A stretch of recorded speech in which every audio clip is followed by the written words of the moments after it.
અમે શું કરીએ બોલો? અમે હવે ક્યાં જઈએ? કોને જોડે ન્યાય માગીએ? અમે અત્યારે રડીએ છીએ એકલા.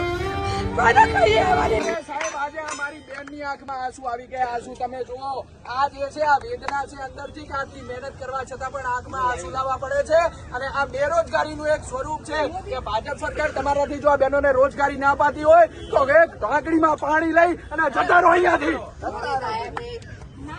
ભાજપના કાર્યકર્તા એ બોલેલા છે અને એમના પ્રત્યે અત્યારે કેટલા બધા ભાજપના કાર્યકરો બહાર નીકળી ગયા છે. તો અહીંયા અમે કોઈની માં નથી, કોઈની નથી. અમારી અમે શું કરીએ બોલો? અમે હવે ક્યાં જઈએ? કોને જોડે ન્યાય માગીએ? અમે અત્યારે રડીએ છીએ એકલા.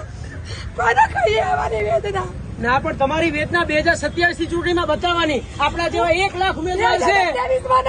અત્યારે ચૂંટણી કરો અને જતી કરો, ભાજપ સરકારને જતી કરો અને સત્તા પરિવર્તન. પરીક્ષા આપીએ છીએ, એક પોઈન્ટ થી રહી જઈએ છીએ દર વખતે. આ વખતે અમે તમારી ખોટી ભરતીના કારણે રહી ગયા છીએ.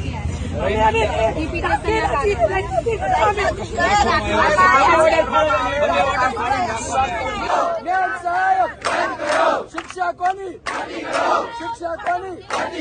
ગુજરાત માંગે.